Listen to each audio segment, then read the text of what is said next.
Hello. Hello po. Hello, may usap ba ako?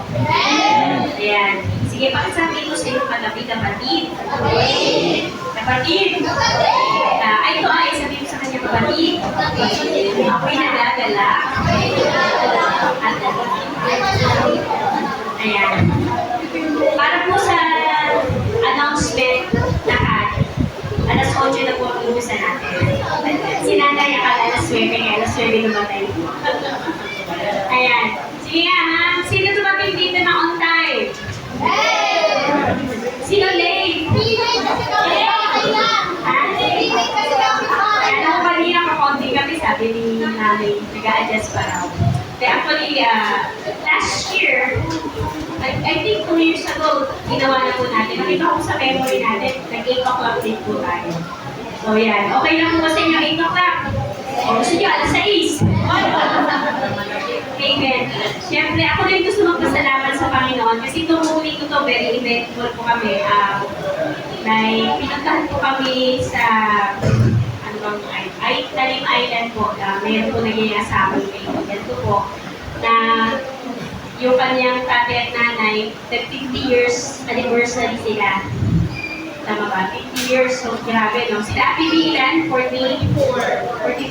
So, 6 years pa. So, parang nag-renewal sila ng wedding. Natuwag ko ako doon sa lugar kasi very remote. Hindi po siya tourist spot. Talagang pagpunta ko roon, talagang simpleng buhay. Mga isda. Yan. Si Ahmed nga, first time na makakain ng anong isda yun pa? Kagnuli. Ayan. Kasi kilala lang niya bangus. Ayan. So, thank you kay Lord kasi nakita ko. At nakakatuwa po, very remote area, simple pamumuhay, pero may dalawang church doon na mga full gospel. Isang Maranatha sa isang Door of Faith. Meron pang awanes eh. Yung may, ano yung Jesus Miracle? Yung same pinakita ko. Sabi sa nakakatuwa, ang liit lang ng lugar, very simple pamumuhay, pero hindi nawawala ng simbahan. Amen? Ibig sabihin nun talagang kahit kasulok-sulukan gumagawa ang Lord. Amen? Okay, sige. Basahin ko po. Actually, sabi tama ni Ate yung hinanay, kaibigan ko ito. Ito kasi ano to eh. Asa na si Enric? Si Enric ginawa niya itong ano eh. Di ba pangalan mo to sa ano? Sa Facebook. Si Utigo. Ayan. Hindi ko alam kung bakit niya, ay ano. Oo, nasa Bible niya siya. Akala ko may kwento. Okay, Eutychus. O sa English po ay sa Tagalog ay Eutico. Basahin ko muna po no, sa Acts 20. Ayan, sabi dito, huling dalaw ni Pablo sa Troas. Ang unang araw ng Linggo, kami nagkatipot upang magpirang-piraso ng tinapay. Ano po bang sinabi nagpipirang-piraso ng tinapay? Ano po yun? Ha? Communion. Diba? Ito, mamaya, ito communion po natin. Si Pablo nangaral sa kanila hanggang hating gabi. Ayan. Meron silang overnight. Sapagkat aalis na siya kinabukasan. Maraming ilaw sa silid sa itaas na pinagtitipunan namin. Nakaupo sa bintana isang binata na ang pangalan Eutico. Dahil sa kahabaan ng pagsasalita ni Pablo, si Eutico ay inantok at nakatulog ng mahimbing. Nahulog siya mula sa ikatlong palapag na kanyang pinaroroonan. Kaya patay siya ng bumati. Verse 10, nanawag si Pablo at iyak ang binata. Sinabi niya, huwag kayong mabahala, buhay siya. Muling pumanhik si Pablo, nagpira-piraso ng tinapay at kumain. Pagkatapos nakipag-usap siya sa kanila ng matagal hanggang sa mag-umaga at saka umalis. At ang binata naman ay buhay na inuwi at ito'y nagdulot sa kanila naman kanang malaking kaadiwan. So let's pray, tayo po'y manalangin. Let's pray. Father, we thank you, Lord, umaga ito. Salamat sa bawat sanalina mo sa lugar ito. Hayaan mo, Lord, ang iyong salita ay matalim sa kanilang mga puso at magkaroon ng aplikasyon sa kanilang buhay. Itago mo lang yung likod sa iyong likuran. Ikaw ang patanganan, ikaw ang maghati sa pangalan ni Jesus. Amen. Ayan. Sige, Ate Ai, ang ating introduction. Ayan. Ito, itong pag binabasa ko ito, sino nang nakabasa nito? Maliban kay Henry. Sino na nakabasa? Taas ang kamay. First time na narinig about yung Tico. First time. Iba? Iba, wala. First time. Taas ang kamay. First time na narinig. Okay. Okay, baba na po. Okay. Sabi dito, ito pag binabasa ko, kasi po, ano sila, nagsiservice sa isang bahay. Ikatlong palapag, di sabihin merong pataas, no? Tapos kasi itong si Tico ay nakaupo sa bintana. Diba sa bintana? So yun. Naging casual joke po ito na huwag daw matulog habang nakikinig ng cellphone. Baka kayo mamatay. Nagiging joke to, sabi, sige, kaya nakikinig. Si Tico kasi nakatulog. Ayun, na ano siya, natanig siya. Okay, sige, Tiaya. Ito po yung kukwento nito. But book does not giving us warning of attention span. Yung attention span ba ang problema ni Tito? Palagay nyo? May iba yung attention span niya. Yung mga bata mali, di ba? Sino ang maikli ang attention span dito? Alam niyo yung maikli ang attention span? Yung saglit lang, pagka hindi siya pwedeng mag-focus ng matagal. Tapos mamaya mawawala na. May iba na naman maisip niya. Mga bata, ganyan yan. Kaya hindi pwedeng matagal na matagal. Okay.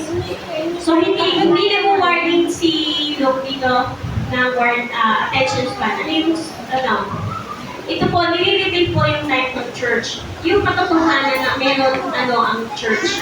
Sige, kasi ito. The weakness of man and sustaining the power of God. Makikita po natin kung paano ang ating kahinaan. Aminin natin tayo mahina. Amen? Mahina tayo. Mahina tayo kakulangan. Napapagod tayo. Sabi nga ni Ate Beth kanina may humuhugot si Ate Beth eh. Iniwan, nasaktan. Hindi ko alam kung siya yung nahuhugot eh. Okay. Okay. So si Paul po, yung time na yon, nag-preach daw hanggang ating gabi. So maikli pa pala si Kuya Willie. Diba? Diba? Si Pablo pala hanggang ating gabi. Magpapot siguro ng ilang oras. No, kaya niyo ba yun? Isa na ayaw, isa ang attention span niya. Next, merong church gathering. Like this one. Okay, next. Palagay niyo, pag sobrang haba na, ano ang mga tao? Ha? Tingnan mo yan, pagod na ba? Ayan, people are tired. O, nagdi-discussion yung mga nasa likod, o. Ayan. Pagod ba kayo? Actually, ang pagod, iba-ibang klase po ito eh. Amen? Physically, pag pagod ka, madaling remedyohan. Diba? Magpahinga ka lang, kumain ka lang, tapos okay ka na, kumain ka ng chocolate, kumain ka ng ice coffee, o yan, papromote ako ha. Ice coffee ni Ate Irene, bumili po kayo, mura lang.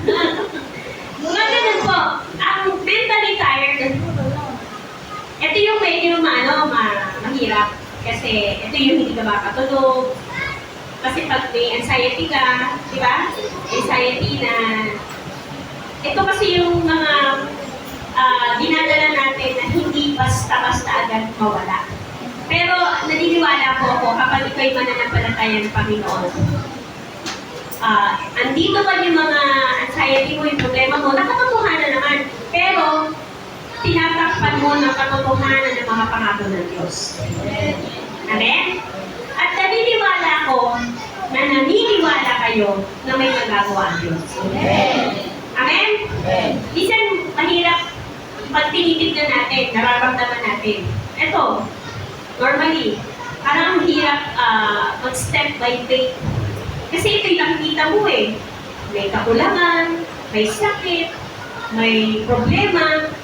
Pero dahil ikaw nananampalataya ka sa Diyos na buhay na nangako sa iyo, alam mo merong magagawa. Amen? Sino naniniwala doon? May mga problema ba kayo? Lakas. May mga problema ba? Diba? Lahat may problema. Lalo sakit sa bulsa. Masakit sa bulsa.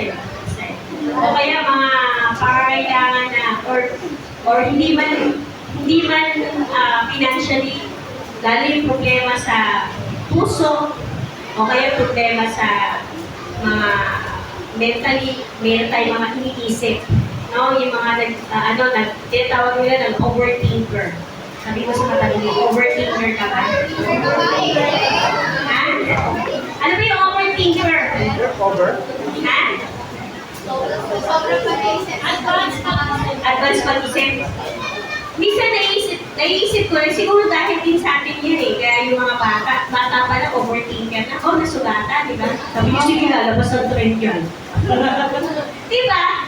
Maliit pa lang eh. Para kasi nakalakihan natin ng gano'n. Pero yung overthinking, o overthinker, ito yung problema, naiisip mo na yung mga worst scenario. Diba? Paano kung ganito, paano kung ganyan?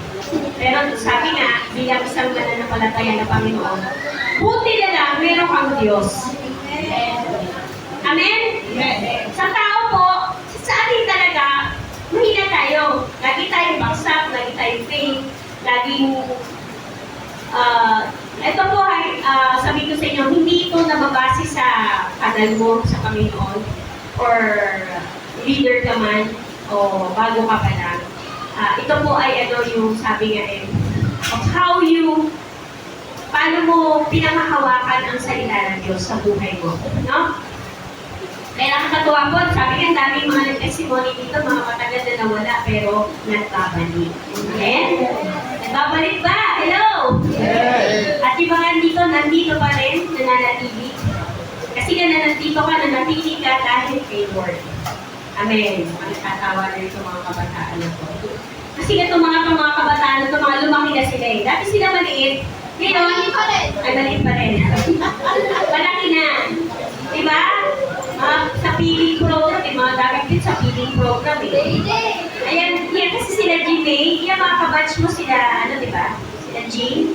Kayo magkakabatch ba? Sila Jane, sila, ayan, yung mga nasa likod na yan.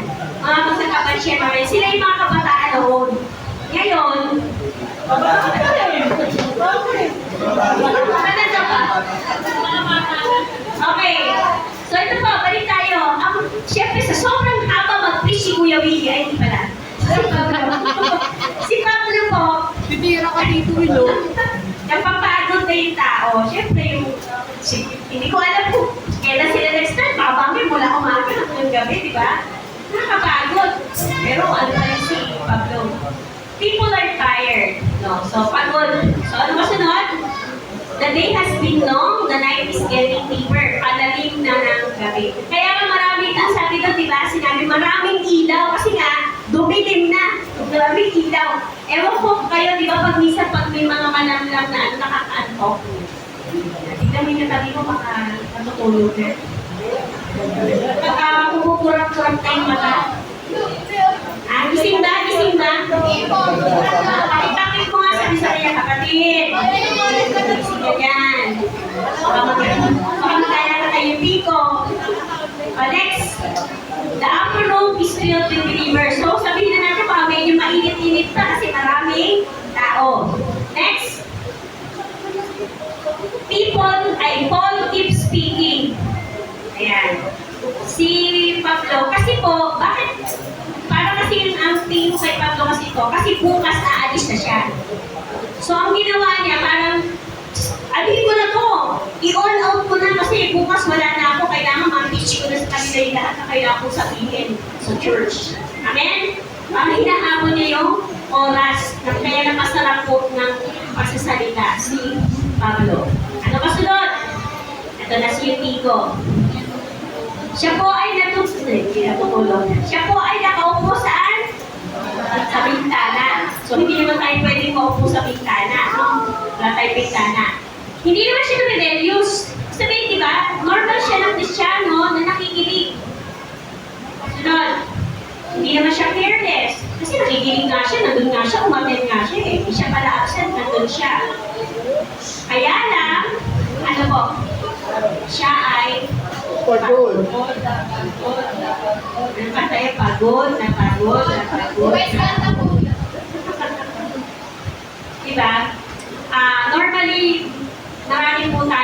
kapaguran.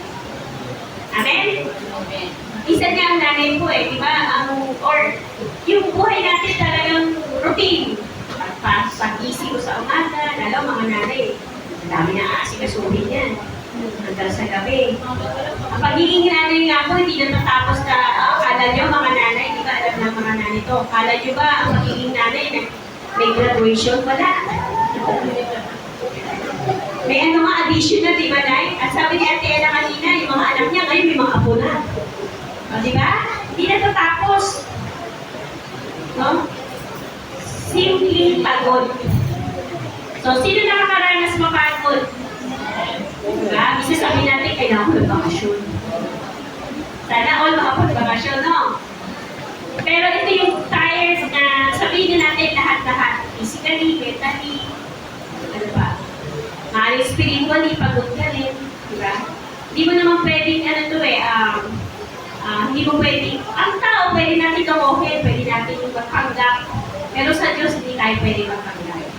Kilala niya tayo. Sabi mo sa katabi mo, kilala ka ng Diyos. Pati bilang ng buhok mo, alam niya. Amen? Kahit konti na lang yan. Kahit konti na lang yung buhok mo, kahit puti na yung buhok mo, alam ng Diyos yan. Next! Okay, He is physically present already during His life. Kasi sa sobrang haba, di ba, nakatulog po siya. Tama ba? Nakatulog kasi napagod siya. Tapos, preaching pa rin ang preaching simple. He finds a window. Bakit siya nandun sa may tabi ng bintana? Bakit kaya? Ano bang meron sa bintana? Hangin. Hangin. Maaaring baka naninitan siya. Nalisahan, dito nga ako sa may bintana para mahanginan ako. Diba? Kayo ba, minsan, di ba gano'n? Meron kayong pinapwestuhan na kayo doon komportable. Tama? Kaya alam ko pag absent Kasi alam ko yung mga lugar nyo, hindi napansin, kada linggo, kung saan kayo umupo, doon na kayo forever. Diba? Si nanay dito, alam ko. Pag wala ang tao dyan, alam ko, wala si nanay. Sila Babites dito. Ano ba? May pangalan ba yung mga upuan nyo? Bakit ba? Bakit yan ang pwesto nyo? Alam ko, dito si Ate Ibe. Dito si Ate Ibe, si Kuya Willie nandoon. Yung mga ibang kabataan nandoon sa likod. Dapat yun, doon. O doon, ayan, pwesto ni Ate. Itong mga dito kumikili ito sa may poste kasi nagtatago Di ba? Nung nakarang linggo, yan din ang pwesto nyo. Tama ako. Di ba? Maliban na kung absent ka. Kaya alam, ay wala si sis. Kasi baka hindi yung upuan. Kasi doon ka komportable. Diba? Hindi ko alam kung hinahanap ng pet ko yung upuan na yan. Diba? O kaya baka doon ako sa may malapit sa electric fan. Kaya nga kung pinalagyan ni Pastor Rex yung mga dito ng electric fan Ang dami yung dinonate sa electric fan dyan, no? Ayan, dyan. Maliliit. Ha? Maliliit daw. Bali na, dinideclare natin next year kaya ko na to. Amen? Hindi na tayo mag-a-adjust. Okay. So he finds a window maybe for relief or just to stay awake. Next. Yun nga lang, dahil pagod, expulsion, sabi niya. Nakatulog siya. At dahil nakatulog siya, sa tabi siya ng bintana, ano nangyari po? Siya po ay nahulog. Ilang palapat? Third floor. Namatay po, di ba? Wala kang sinabi na kutubuan ba siya o ano. Basta, namatay talaga siya. Di ba? He fell down and died. As in, died on the spot. DOA. Okay. Siguro kung kayo nandoon, siguro yung mga tao. Yung hindi pa, mga nagulat na. Ano nangyari? Kasi iba mga nandun sa baba. Tapos biglang may bumagsak. Patay. Pero si Pablo, hindi naman po siya na-panic. Di ba? Hindi man lang sinabi niya nga, huwag kayong huwag kayong mag-panic. Di ba? Ano ginawa po ni Pablo? Ha? Nag-preaching pa siya ng preaching, hindi naman, no? Tingin po siya ng saglit. At siya po ay bumaba. At nag-speak light siya, di ba niyakap niya yung si Yutiko. And I know, pinag-pray niya po. Nag-speak ng light, declaring light. Amen? Isa pong katuruan yun na ginagawa, binigay sa atin ng Lord. Yung mga feeling natin, mga physically na makakaya, declare that. Yung wallet mo, baka na mamatay na. I-declare mo ng light. Nakita ko sa Facebook natin doon yung wallet, CPR. Pati wallet, CPR, kasi nangihinga na daw. Ha? Declare light. Yun na nga, patay na yun eh. Pero, speak ng light. Declare light. Okay. If simply goes down and speak light, ano nangyari after that? This light continue. Di ba pagkatapos po doon na nagawa ni Pablo? Nag-ano na sila, communion yan. Ay, kaya siguro naisip ni Pablo, ay kailangan na pala ako mag-communion. Okay, susunod. They came together kasi communion nga po, nagpira-piraso ng kamat, ng tinapay. They listen together. They stay in the Word of God. Yun po, sama-sama. Nakikinig, nagkakainan, ayun, stay in the Word of God. Diba? Masarap po na sama-sama na magkakapatid sa Panginoon na para sa worship, nakikinig, at kumakain din. Mahilig po tayo sa feasting eh. Amen? Kaya si Lord, hindi napansin, dami niya mga miracle ng, ng pagpapakain. Lagi siya nag-feeding program. Ilan yung beses na nagpakain siya?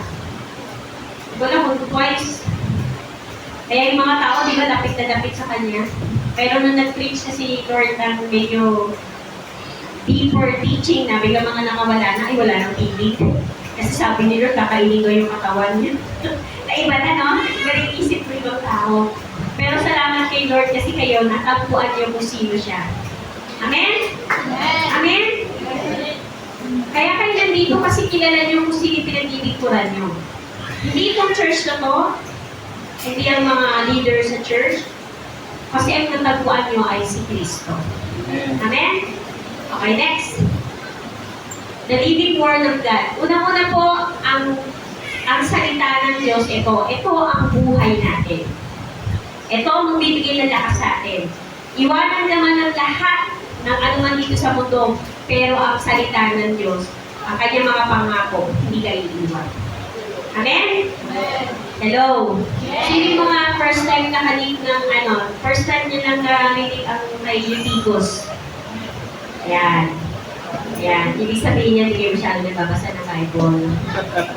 Magbasa po kayo. Sino na nakapagbasa ng Bible from cover to cover? Wala. Cover pa lang yung nakikita ko. Amen? Yung nakarang kailan na prayer meeting tayo, ha? Nakarang niya, di ba? Tinatanong ko yung iba mga kabataan na doon, hindi na. Yung kay, ang aming kwento ay tungkol kay Abraham at kay Lot. Hindi nila kilala kung sino si Lot. Ano yun, di ba? Tiyuhin, di ba? Pamangkin si Abraham. Kilala niyo lang si Abraham. Eh si Lot. May asawa pa. Na naging haligi ng asin. Dapat alam niyo po yun, no? Okay. We are like Eutycho, physically present but mentally overloaded, emotionally tired, and spiritually weak. So meron pong pagkakataon pag pumanto tayo sa church, minsan parang wala ka sa sarili. Hello? Malalaman mo naman pag wala sa sarili eh. Kasi pagpasok dito, parang wala yung focus. Minsan nakatulala. Minsan hanggang na yung living ng song leader ng kasi yung mga worship leader po, sila po yung mga binigyan ng Lord na ng parang hindi ma-authority, parang mag-worship kayo, magpuri kayo, kumbaga katulad din ng mga worship team. Sila yung ginagamit ng Lord to minister na kayo po ay mag-worship kay Lord. Eh pag tulala ka, hindi mo mga katabi mo, tulala ba? Hindi naman siguro, no? So yun po. Physically present, pero mentally overloaded emotionally tired and spiritually drained. May pagkakataon na nangyari po sa atin yan. Minsan nga po magaling ang tao magpanggap. Pero deep inside, you're crying. Diba? Kailangan mo ang Lord. Pero ang Diyos, never po tayong makakapagtago sa Diyos. Next, trying to stay awake. Nakaranas na ba kayo, antok kayo sa kailangan yung gumising? Konti na lang, lagyan mo na lang ng stick yung mata mo eh. Diba? Mahirap ba? Over. Diba yung nasa trabaho ka, no? O kaya nagpuyat ka, tapos kinabukasan, meron bang natatawa sila doon, no? Diba, makikinig ka, kaya nagpipreaching or basta gano'n, tapos antok ka. Diba, hindi na makarinig, nakakatulog ka talaga. Pero kung nakakatulog talaga, promise. May naranasan ko dito, natutulog na talaga siya, nagihilig na. Ha? Sige, tutulog ka na. Oh, yeah. Okay, try to stay awake. We are not rejecting God. Hindi naman natin nilalagay tayo natin makinig sa salita ng Diyos. Kaya lang, pagod ang iyong katawan kanina. Pagod ang iyong isip. Ayaw niya, hindi niya ang tawag mo, hindi niya ma-absorb. Kasi napagod ka eh. Okay, next. Upper room, di ba tatlo palapag eh? Ordinaryo, imperfect, full of unseen way. Sunod.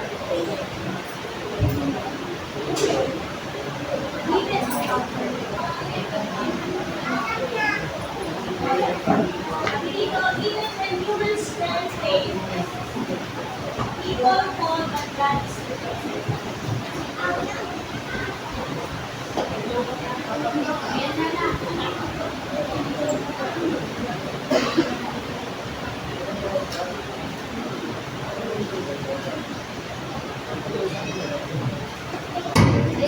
hello, ayan. Ako nga. Lalobat na. Ganon din ang tama, lalobat. Okay, no? Sabi dito, even when humans stand faith, at ang tao nagpupol, pero ang Diyos nandun pa rin. Nakuha niyo pa mga kapatid, kahit nabigo ka or nag-fail ka kay Lord, alam mo yun na ano ko ba sinasabing nag-fail? Ano sa Tagalog ng fail? Hindi pa nabigo eh. Nagkulang, pwede no? Nagkulang ka sa Diyos, pero ang Diyos, hindi pa rin tayo iniwan. Ando pa rin ang presensya ng Diyos. Next! Kaya conclusion na ako. Joanna.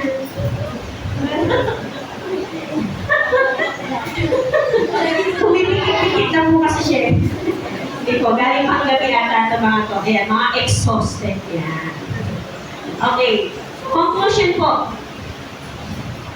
With no faith, aling tired ka, distracted, and barely holding on.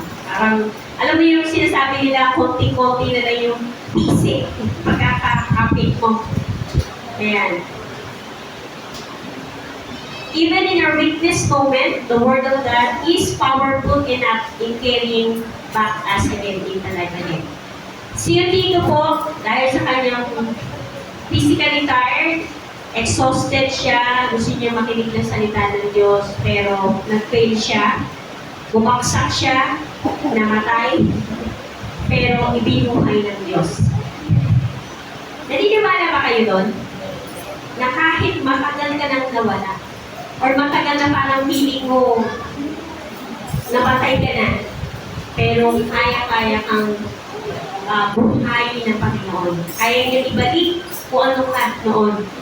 Amen? At kung sino man yung ang dami kasi dito matagal na wala at binalik. Paano naman yun nandito na talaga? Diba? Napapagod pa rin yun nandito pa rin? Hello? Amen. Napapagod pa rin? Yung nananatili? Siyempre. Kasi enjoying ka talaga, alam mo yun? You're still here in spite of everything. Amen? Pero yun po, Even in our weakness.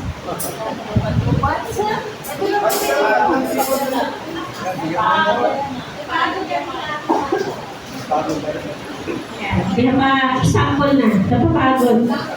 Amen?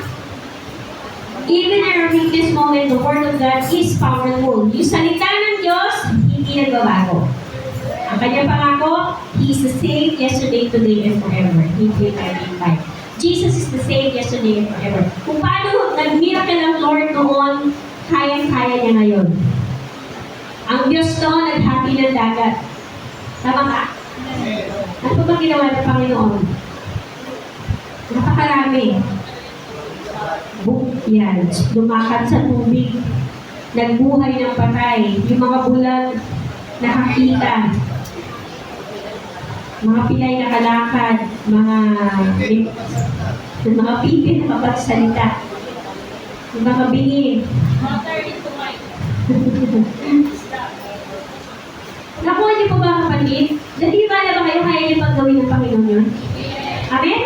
Kaya gawin ng Diyos yun. Kasi yung Diyos na nakako noon, siya pa rin yung Diyos ngayon. Amen? So we're maybe today mentally tired, pagod, maraming mga dinadala. Bigyan mo lang yun sa Diyos. Hindi sa akin, ha? Hindi sa akin, sa Diyos. Ha? Marami tayong kanya-kanya, sabi nga marami-rami tayong mga baggage. Meron tayong kanya-kanya mga bigatin. Sabi ng Panginoon, come to me, all of you who are heavy laden. Kayo, lumapit kayo sa aking mga napapagod at napapagod sa inyong mga dalahin. Hindi mo ibibigay sa kapitbahay mo o sa kaibigan mo, ibibigay mo sa Diyos. Amen? So, tayo lahat ay tumayo. Bago tayo mag-pray, gusto ko pa ulitin natin kanina yung inawit natin kanina na nakita ko ang Diyos. Pwede natin i-declare kahit may mga problema, kahit may mga